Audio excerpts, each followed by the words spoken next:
এতিয়া ভগৱানৰ কথা আপুনি যিমান বহলকৈ শুনি থাকিব, বহলাই শুনি থাকিব, সিমানেই আমি তিনিটা তাপৰ পৰা নিজক মুক্ত কৰিব পাৰিম। এতিয়া আমি ইয়াত বহি থকা সকলো ভগৱন্তৰ তিনিটা তাপত এটা নহয় এটা তাপত আমি ভুক্তভোগী হৈ আছোঁ। ভগৱন্তই তিনিটা তাপত আমাক জীৱবিলাক তাপগ্ৰস্ত কৰি ৰাখে। কি কি তাপ? আদি ভৌতিক, আদি দৈবিক, আধ্যাত্মিক তাপ। এই তিনিটা তাপত আমি কম বেছি পৰিমাণে ভুক্তভোগী হৈ আছোঁ। আমি কৰ্মদোষত এইকেইটা তাপত আমি ভুক্তভোগী হ'ব লাগে। এতিয়া আদি ভৌতিক তাপটোৱে আমাক কেনেকৈ প্ৰতিক্ৰিয়া কৰে দেহ জগতখনত, মনৰ জগতখনত, আমাক বেদত উল্লেখ আছে।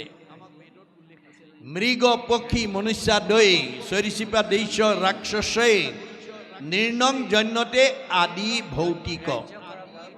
মৃগ পক্ষী সৰীসৃপ প্ৰাণী, সাপ বেং কুম যেনেকুৱা বিছা ভূত প্ৰেত পিশাচ মানুহ, অৰ্থাৎ ভগৱন্তৰ সৃষ্টিৰ পঞ্চভৌতিক প্ৰাণীৰ দ্বাৰা আমাৰ এই পঞ্চভৌতিক দেহলৈ যিবোৰ দুখ নামি আহে সেইবিলাকক কৈছে আদি ভৌতিক তাপ। কেতিয়াবা কাৰোবাক কুকুৰে কামোৰে, কাৰোবাক কেতিয়াবা মেকুৰীয়ে আঁচোৰে, কাৰোবাক কেতিয়াবা বিচাই ডাকে, কাৰোবাক কেতিয়াবা কুমজেলেকুৱাই কামোৰে, কাৰোবাক কেতিয়াবা সৰ্পই দংশন কৰে, কাৰোবাক আকৌ কেতিয়াবা মানুহেই মানুহক মাৰি আঘাত কৰে, ইত্যাদি ইত্যাদি। অৰ্থাৎ ভগৱন্তৰ সৃষ্টিৰ পঞ্চভৌতিক প্ৰাণীৰ দ্বাৰা আমাৰ এই পঞ্চভৌতিক দেহলৈ যিবোৰ দুখ নামি আহে সেই দুখবিলাকক কৈছে আদি ভৌতিক তাপ। আদি দৈবিক তাপটো কেনেকৈ আহে? কোনেও নভবাকৈ হঠাতে আমাৰ জীৱনলৈ যিটো দুখ নামি আহে সেই দুখটোক কৈছে আদি দৈবিক তাপ। ই কেনেকৈ আহে? আমাৰ শাস্ত্ৰত উল্লেখ আছে। শীত উষ্ণ বাতবশম্ভু বিদ্যুতাদি সমুদ্ৰম তাপ দ্বিজবৰ নিৰ্ণং জন্যতে আদি দৈবিক। অতিপাত ঠাণ্ডা, অতিপাত গৰম, বতাহ ধুমুহা, বিজুলী ঢেৰেকণি, বানপানী, ভূমিকম্প, সমুদ্ৰ আকস্মিক দুৰ্ঘটনা, বজ্ৰপাত ইত্যাদিৰ দ্বাৰা। আধ্যাত্মিক তাপক দুটা ভাগত বিভক্ত কৰি দেখুৱাইছে, শাৰীৰিক আৰু মানসিক। আপোনালোকৰ কাৰোবাৰ শৰীৰত যদি অৰ্শ, গুল্ম, পিত্ৰ, কেঁচুমূৰীয়া, মূৰৰ বিষ, পেটৰ বিষ, দাঁতৰ বিষ, কঁকাল বিষ, ভৰি বিষ, কাৰ কি আছে আৰু কাৰোবাৰ শৰীৰত যদি বেমাৰ আছে, তেওঁ যিমান ঐশ্বৰ্য বিভূতি ধন টকা পইচা মাজতে নাথাকক কিম্বা তেওঁ মনটো কেতিয়াও শান্তিত নাথাকে। শৰীৰত বেমাৰী থকা মানুহ কেতিয়াও সুখী হ'ব নোৱাৰে। এইটো আধ্যাত্মিকৰ শাৰীৰিক তাপ। মানসিক তাপটো 6 প্ৰকাৰে আহে। ক্ষুধা, তৃষ্ণা, জৰা, মৃত্যু, শোক, মোহ। ভোকত এমুঠি খাব নাপালে শৰীৰে কষ্ট পাব, পিয়াহত এগিলাচ পানী খাব নাপালে কষ্ট পাব। জৰা এটা দিনত কিচকিচিয়া চলি এমাইললৈকে দেখে, ৰিং মাইলে শুনে, কমনীয় দেহাত টান টান বস্তু চুবাই যাওঁ বুলিলে যায়, খাওঁ বুলিলে খায়। এটা সময় আহিল কালৰ অতৰ্কিত গতিত কিচকিচিয়া চুলিকেইডাল মৰাপাতৰ দৰে বগা হৈ পৰিল, দৃষ্টিশক্তি কমিল, শ্ৰৱণ শক্তি কমিল, টান টান বস্তু চুবা দাঁতকেইটা সুলকি পৰিল, কমনীয় দেহাটো সুতুৰা সুতুৰ পৰিল। যাওঁ বুলিলে যাওঁ, খাওঁ বুলিলে খাওঁ বোলা দেহাটোৰ মুখৰ আগত কোনোবাই এমুঠি নিদিলে খাবলৈ নোপোৱা হ'ল। এই পূৰ্বৰ স্মৃতি ৰোমন্থন কৰি আমাৰ মনলৈ যিবোৰ দুখ আহিব এইবিলাক কৈছে আধ্যাত্মিকৰ মানসিক তাপ। কেতিয়াবা আপোনজন মৰিলে দুখ লাগে, কেতিয়াবা মনে ভাল পোৱা বস্তু হৰণ ভগন হ'লে দুখ লাগে, আৰু মৃত্যুৰ প্ৰতি আমি সকলো ত্ৰস্তমান হৈ থাকোঁ। এই তিনিটা তাপে আমাক প্ৰত্যেকতে তাপগ্ৰস্ত হৈ থাকে। কিন্তু যদি আমি কৃষ্ণৰ কথা দৈনন্দিন শুনিব পাৰোঁ, ক'ব পাৰোঁ, মূৰ শুনিৰ মল কথা কহন্ত শুনন্ত, মুঠ বিনে চিত্ত আন দেৱত নেদন্ত, পৰম আনন্দ আহি মনত মিলয়, তেবে তাক আৰু তিনি তাপে নচয়। আমি যদি আজিৰ দৰে প্ৰত্যেক দিনে এক ক্ষণ, বেছি নহয় 4 মিনিট সময়, আমি 24 ঘণ্টাৰ ভিতৰত বেদৰ মতে 4 মিনিট সময় আমি ঈশ্বৰৰ কথা শুনা, কোৱা আৰু গোৱাৰ কাৰণে আমি দিব লাগে। এতিয়া আমাৰ এই কথা নজনাৰ কাৰণে আমাৰ বহুত মানুহৰ 4 মিনিট সময়ো ঈশ্বৰৰ কথা শুনিবলৈ, ক'বলৈ, গাবলৈ সময় নাই। অৰ্জুনক কৈছে, আৰু হেৰা শুনা তুমি একবিনে নহ দুই, অবিদ্যা মায়াত ভিন্ন দেখি। অৰ্জুন তুমিয়ে মই একেটাই। মায়াত থকাৰ কাৰণে মানুহে আমাক দুটা দুটা বুলি ভাবে। মূৰ অংশ জীৱ তুমি, মই আত্মা অন্তৰ্যামী, এহি হেতু তুমি মই সখী। তুমি মোৰ অংশ জীৱ অৰ্জুন, সেইকাৰণে তুমি মোৰ সখী। অৰ্জুনৰ লগত যদি সখী, আমাৰ লগত সখী হয়নে নহয়? আমি তেওঁৰে অংশজীৱ হয়নে নহয়? হয়, সেইকাৰণে অৰ্জুনক বেছ কৰি আমাক কৈ আছে, সাৰথীৰ কহোঁ ভেদ লোৱাত আৰু পৰিছেদ আনে নজানয় মহামতী, যিগোটা যে মহাৰথী ৰথেশ্বৰী কৰাগতি ৰথ কোনো চলাৱে সাৰথী। তুমি যিখন ৰথত উঠি মহাৰথী হিচাপে যুদ্ধত অৱতীৰ্ণ হৈছা, কৰ্মত অগ্ৰগতি হৈছা, সেই ৰথখন কিন্তু মই পৰিচালনা কৰি আছোঁ, সৰ্বতো সময়তে মনত ৰাখিবা। অৰ্জুনক সতৰ্ক কৰি দিছে, অৰ্জুনৰ ৰথখন যদি ভগৱানে পৰিচালনা কৰিছে, আমাৰ ৰথখন কোনে পৰিচালনা কৰিছে? আমাৰ ৰথখনৰ নাম কি? দেহ ৰথ, ঘোঁৰা মন, ইন্দ্ৰী প্ৰাণ সেনাগণ, বিষয় অৰণ্য ভৈলতাৰ।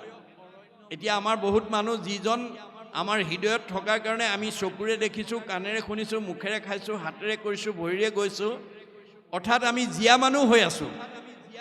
সেইজনৰ কথা শুনিবলৈ, সেইজনৰ কথা ভাবিবলৈ, সেইজনৰ কৰ্ম কৰিবলৈ, সেইজনৰ ঠাইলৈ যাবলৈকে আমাৰ আজি বহুতৰ সময় নাই। গতিকে তেওঁৰ ৰথখন ভালকৈ নচলিব দেই, অৰ্থাৎ দেহ ৰথখনত ঘূণে ধৰিব। অৰ্শ গুল্ম পিত্ৰ কেঁচুমীয়া মূৰৰ বিষ, পেটৰ বিষ, দাঁতৰ বিষ, কঁকাল বিষ, কাৰ কি আছে আৰু? আপোনাৰ শৰীৰত যদি কিবা বেমাৰে আক্ৰমণ কৰিছে, তাৰ বাবে মনক দায়ী কৰিছে ভাগৱতে। মনে পাপ কৰে যায় লাগয় জীৱত, সিকাৰণে জীৱে দুখ ভুঞ্জে সংসাৰত। আজি এই কথাটো নজনাৰ কাৰণে আমাৰ উঠি অহা বহুত প্ৰজন্মই নাখাবলগীয়া খাইছে, নকৰিবলগীয়া কাম কৰিছে, নাযাবলগীয়া ঠাইলৈকে গৈছে, যাৰ কাৰণে ভগৱন্তই দিয়া 100 বছৰ ভোগ কৰিবলৈ নোপোৱাকৈ আমাৰ মাজৰ পৰা বিদায় লৈছে। আমাক ভগৱানে চবকে 100 বছৰ দি পঠিয়াইছে। মনুষ্যৰ আয়ুসত বৰিষ সংখ্যাত মানুহ মাত্ৰেই চবকে 100 বছৰ দিছে। তৎসত্বেও আমাৰ বহুতে আমাৰ মাজৰ পৰা 100 বছৰ ভোগ কৰিবলৈ নোপোৱাকৈ বিদায় লৈছে। কিয়? আমাৰ ভাগৱতত বান্ধি দিয়া নিয়মবিলাক নমনাৰ কাৰণে।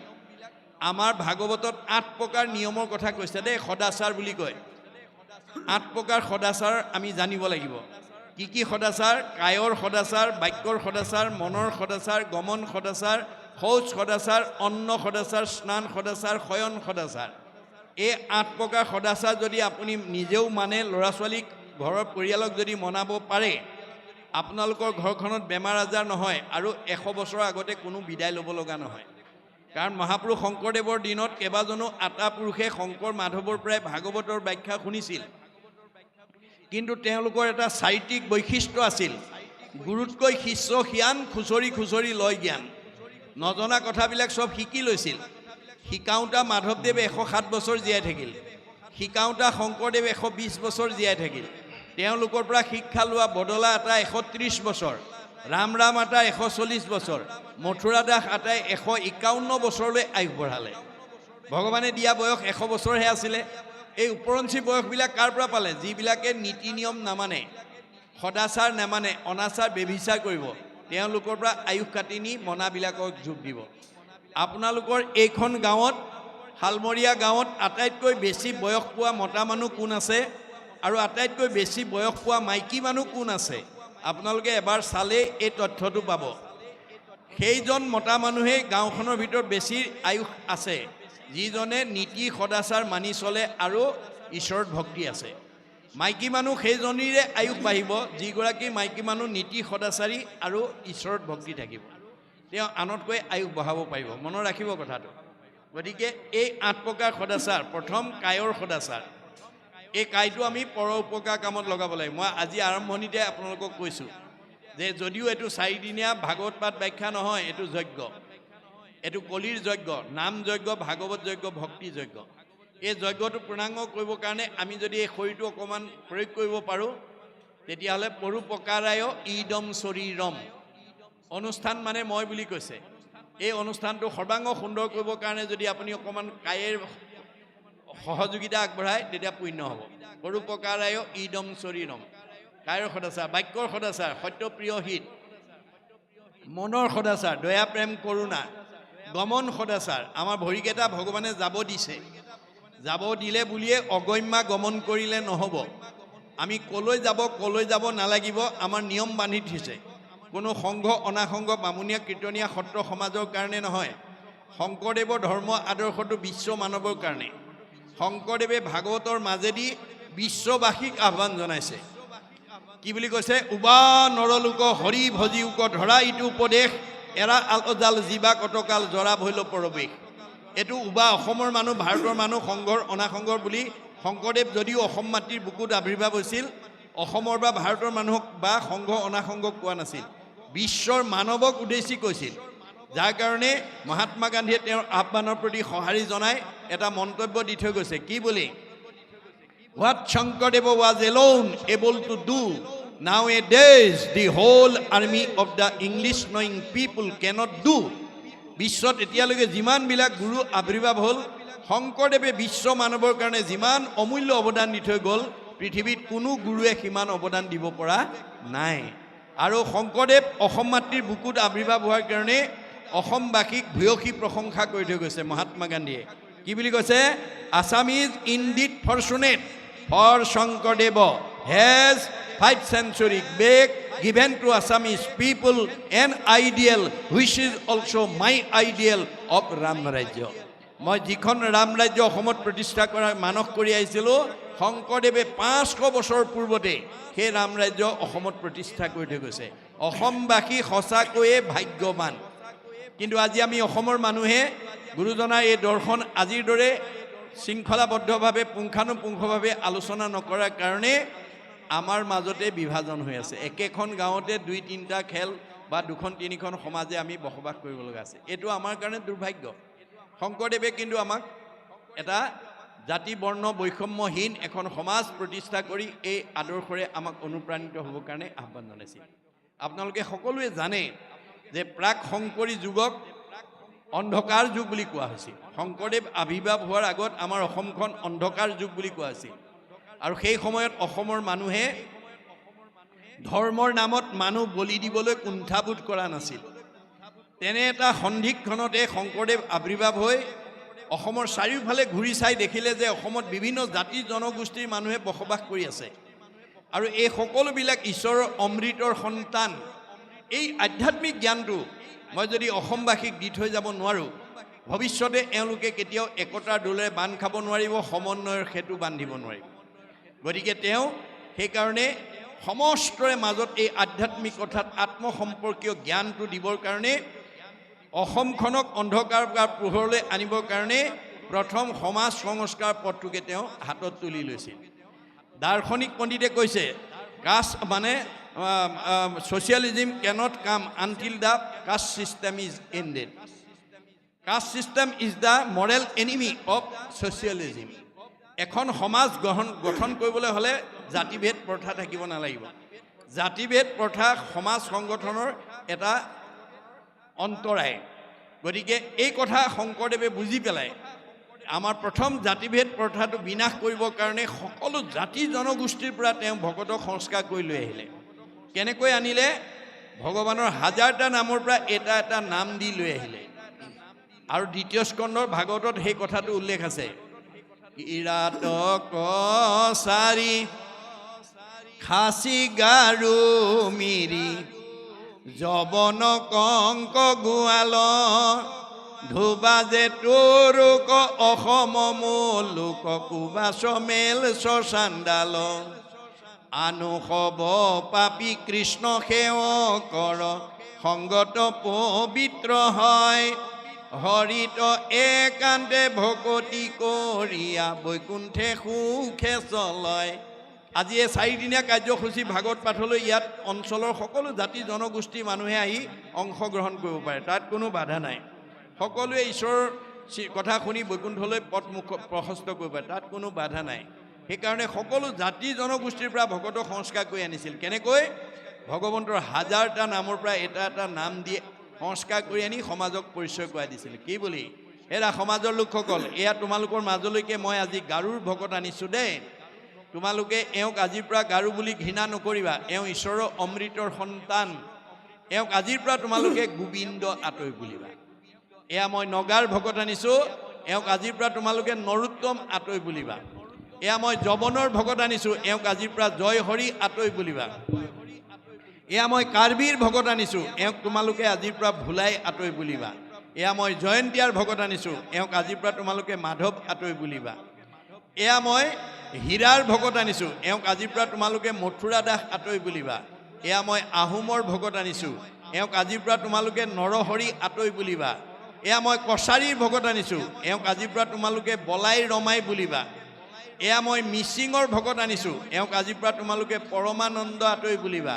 এয়া মই দেউৰীৰ ভকত আনিছোঁ, এওঁক আজিৰ পৰা তোমালোকে বৈকুণ্ঠ আতৈ বুলিবা। এয়া মই কৈৱৰ্তৰ ভকত আনিছোঁ, এওঁক আজিৰ পৰা তোমালোকে পূৰ্ণানন্দ আতৈ বুলিবা। এয়া মই বনিয়াৰ ভকত আনিছোঁ, এওঁক আজিৰ পৰা তোমালোকে হৰিদাস আতৈ বুলিবা। এয়া মই কোঁচৰ ভকত আনিছোঁ, এওঁক আজিৰ পৰা তোমালোকে মুৰাৰী আতৈ বুলিবা।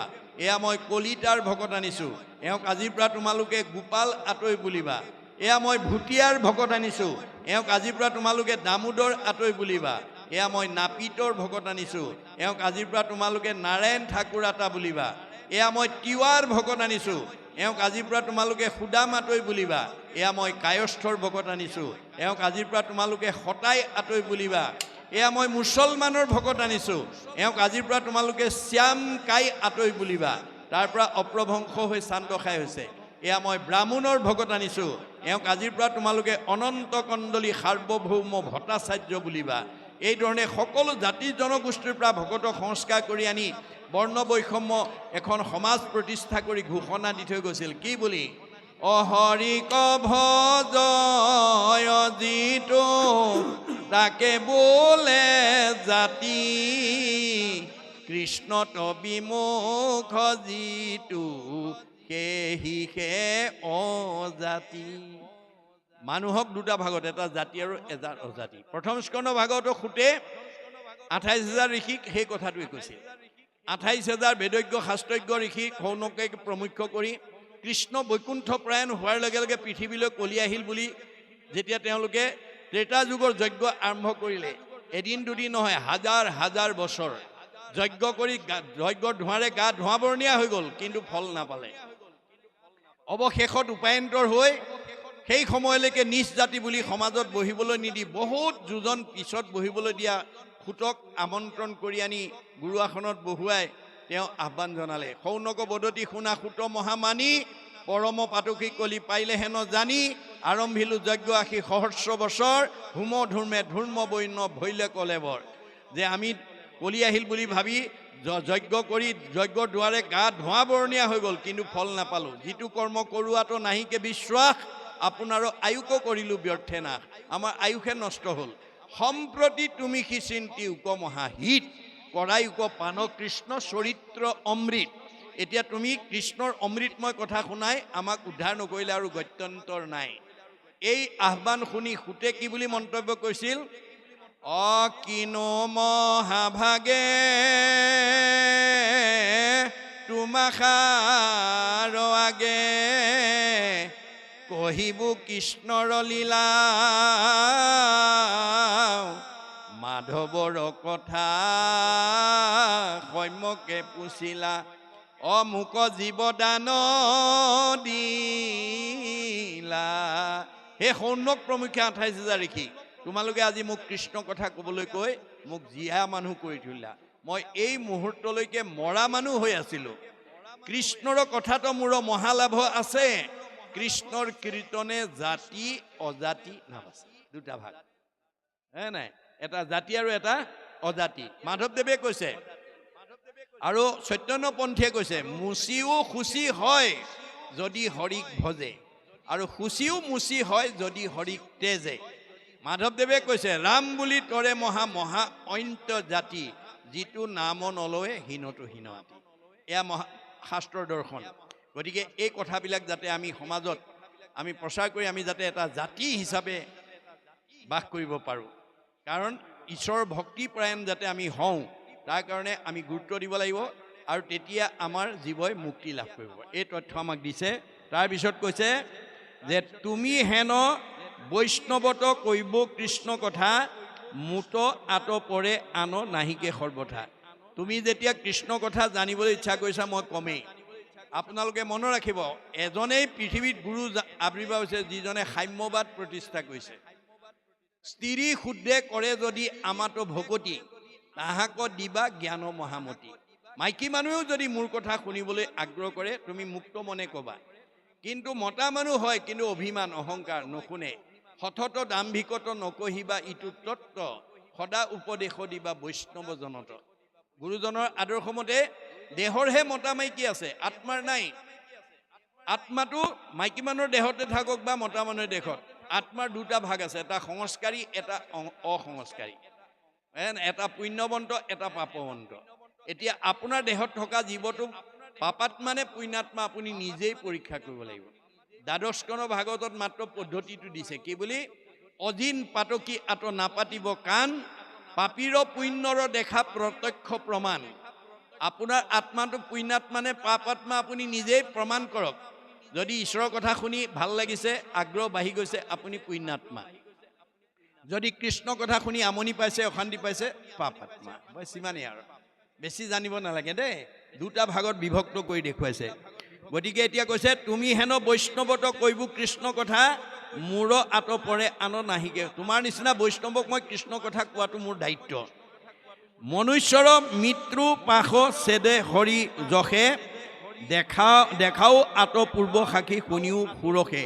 যে ভগৱন্তৰ মৃত্যুৰ পাশৰ পৰাও ভক্তিয়ে আমাক উদ্ধাৰ কৰিব পাৰে। উত্তান পাদৰ পুত্ৰ ধ্ৰুৱ মহাশয়। উত্তান পাদৰ পুতেকৰ নাম ধ্ৰুৱ। সুৰুচি মাতৃয়ে বোলে ভেদিলা হৃদয়, মাহীমাক সুৰুচিয়ে তেওঁ অন্তৰত আঘাত পোৱাকৈ কথা ক'লে। বালক কালত পিতৃ মাতৃ পৰি হৰি, বনক চলিলা মনে মহা ক্ৰোধ কৰি। মাহীমাকৰ কথাত আঘাত পাই মাক বাপেকক এৰি তেওঁ বনলৈ গুচি গৈছিল। পাছে পথে দয়ালু নাৰদে লাগ পাই, গোবিন্দৰ কথা ছয় কহিলা বুজাই। নাৰদে লগ পাই তেওঁক ঈশ্বৰৰ কথা ক'লে। সেই কথা ধৰিয়া অল্পতে মহামানী, সাক্ষাতে পাইলন্ত লাগ প্ৰভু চক্ৰপাণী। যে নাৰদৰ সান্নিধ্যত তেওঁ ভক্তি জ্ঞান পাই ঈশ্বৰক সাক্ষাৎ হ'বলৈ সক্ষম হ'ল। আজিও আমি এনেকৈ সাধুৰ সংগ পালে মানে আমাৰ জীৱ সংস্কাৰ হ'ব। দৈৱবশে যদি সাধুৰ সংগ পায়, নিশ্চয় জানা তাহাৰ স্বভাৱ দূৰ হয়। আপোনালোকে নিজৰ পৰিয়ালত আপোনালোকে জানিব কোন বেয়া কোন ভাল, কিন্তু আপুনি বেয়াটো জানি পেলাই সিমানতে সীমাবদ্ধ কৰিলে নহ'ব, তাক ভাল কৰিব পৰাটো আমাৰ শাস্ত্ৰৰ মত। আমি বেয়া শাহুগৰাকীও ভাল হৈ যাব, বেয়া বোৱাৰীজনীও ভাল হ'ব যদি আমি সাধুৰ সংগ দিব পাৰোঁ। গতিকে এনেকুৱা ধৰণৰ পৰিৱেশ আনি আপোনালোকে ঘৰত আনি শুনাব লাগিব। শুনিলে মানে কথা শুনিলেহে গুচে মনৰ সংশয়, কৃষ্ণৰ সেৱাত ৰতি তেৱে সেৱা হয়। তেতিয়া আমাৰ অনুৰাগটো বাঢ়ি যাব। আমাৰ বেয়া জীৱটো ভাল কৰাটো আচল দায়িত্ব, তেতিয়া আপোনাৰ পুণ্য হ'ব। গতিকে আপুনি সদায় বেয়াটোক কেনেকৈ ভাল কৰিব পাৰোঁ তাৰ প্ৰতি আপুনি গুৰুত্ব দিব লাগিব। আৰু সেই পৰিৱৰ্তনটো কোনে আনিব? আজিৰ দৰে পৰিৱেশে। দৈৱবশে যদি সাধুৰ সংগ পায়, সেইকাৰণে আমাৰ প্ৰত্যেকখন ঘৰতে ভকতৰ পদধূলি পৰিব লাগে। পাৰিলেতো সদায়, নোৱাৰিলে সপ্তাহত, নোৱাৰিলে মাহেকত, পষেকত, নোৱাৰিলে মাহেকত, নোৱাৰিলে 3 মাহত, নোৱাৰিলে 6 মাহত, নোৱাৰিলে বছৰেকত এবাৰ হ'লেও আপুনি ভকতৰ পদধূলি পেলাবই লাগিব। আপোনাৰ যিখন ঘৰত বছৰত এবাৰো পদধূলি নপৰে সেইখন সাপৰ গাত বুলি কৈছে। পৃথু প্ৰভুৱে কৈছে, যাহাৰ গৃহত নহি উপগত, একান্ত হৰি ভকত, তাৰ গৃহ ছয় সৰ্পৰ আলয়, মহন্তৰ ইটো মত। যিখন ঘৰত ভকতৰ পদধূলি নপৰে, সি ধনে ধানে টকাই পইচাই গাড়ীয়ে মটৰে পকা ঘৰ দৰে নদন বদন হৈ থাকক, সুমংগলেই অমংগল জানা কৃষ্ণ বিনে। অমংগলেই সুমংগল কৃষ্ণৰ কীৰ্তনে। আপোনাৰ পাৰ্থিৱ ধন টকা পইচা গাড়ী মটৰে আপোনাৰ শৰীৰটো সুস্থ কৰি ৰাখিব নোৱাৰে, মনটো আনন্দত ৰাখিব নোৱাৰে, পৰিয়ালত মিলা প্ৰীতিয়ে ৰাখিব নোৱাৰে। বহুত ধন ধান থকা পৰিয়ালতো স্বামী স্ত্ৰীৰ মনোমালিন্য, শাহু বোৱাৰীৰ মাজত মলিন্য, ককাই ভাইৰ মাজত মনোমালিন্য, কাৰোবাৰ হয়তো ৰোগ ব্যাধিত ভুগি আছে। গতিকে আমি কি বুজিব লাগিব যে পাৰ্থিৱ ধন টকা পইচাই আমাক শৰীৰটো সুস্থ কৰি ৰাখিব নোৱাৰে, মনটো সুস্থ কৰি ৰাখিব নোৱাৰে, পৰিয়ালটোক আনন্দ দিব নোৱাৰে। গতিকে এইবিলাকক আমি গুৰুত্ব দিব নালাগে। আন যত সবে মিছা ভক্তিৰ অভাৱে। গতিকে আমি ভক্তিৰ পৰিৱেশটো এনেকৈ সামূহিক নামঘৰত, ব্যক্তিগত গৃহত আমি যাতে প্ৰৱৰ্তন কৰিব পাৰোঁ, তাৰ প্ৰতি আপোনালোকে গুৰুত্ব দিব লাগিব। ভকতৰ পদধূলি নপৰা ঘৰখন কেতিয়াও সুখৰ ঘৰ হ'ব নোৱাৰে, শান্তিৰ ঘৰ হ'ব নোৱাৰে। তাত অশান্তি থাকিবই, তাত অমংগল থাকিবই। এই কথা ভাগৱতে কৈ দিছে। গতিকে আমি সাধুৰ সান্নিধ্যই আমাৰ জীৱনলৈ আমূল পৰিৱৰ্তন আনে, পৰিৱৰ্তন লৈ আহে। এই কথাটো আমাক ক'লে, এইখিনিকে আমাক ক'লে গতিকে সেইকাৰণে কৈছে সেহি কথা ধৰিয়া অল্পতে মহামানী সাক্ষাতে পাইলন্ত লাগ প্ৰভু চক্ৰপাণী ধ্ৰুৱই নাৰদক লগ পোৱাৰ লগে লগে নাৰদৰ পৰা সৎবাণী শুনাৰ লগে লগে কৃষ্ণক পাবলৈ বাধ্য হ'ল। আমি যদি এনেকৈ পাওঁ আমি পাম নে নেপাম? আমাৰ ভাগৱতত কৈছে যে শ্ৰৱণ কীৰ্তনে আৰু বৈকুণ্ঠক যায় ধৰ্ম অৰ্থ কাম মুখ্য সবে আত পায়।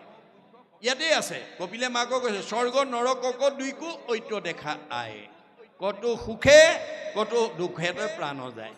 আপুনি ৰাতিপুৱা শুই উঠাৰ পৰা গধূলা খোৱালৈকে যদি মনৰ বেদনাত আছে আপুনি নৰকবাসী, আপুনি সুখ আনন্দত আছে যদি স্বৰ্গবাসী, আৰু কোনো কুণ্ঠা নোহোৱাকৈ যদি আছে আপুনি বৈকুণ্ঠবাসী। মনত ৰাখিব কথাটো। গতিকে আপুনি এইখন মানে শালমৰীয়া গাঁৱতে বৈকুণ্ঠৰ পাৰিষদ হিচাপেও থাকিব পাৰে, স্বৰ্গৰ দেৱতাও হৈ থাকিব পাৰে, আৰু নৰকৰ দুখ যান্তনাও ভোগ কৰিব পাৰে। গতিকে আমাৰ ভাগৱতত কৈছে স্বৰ্গ নৰক যিটো পৰম মুকুতি তিনি একতুল্য যাৰ হৰিত ভকতি। ঈশ্বৰৰ প্ৰতি যাৰ ভক্তি থাকিব তিনিওটা বস্তু ইয়াতে তেওঁ ভোগ কৰিব পাৰিব।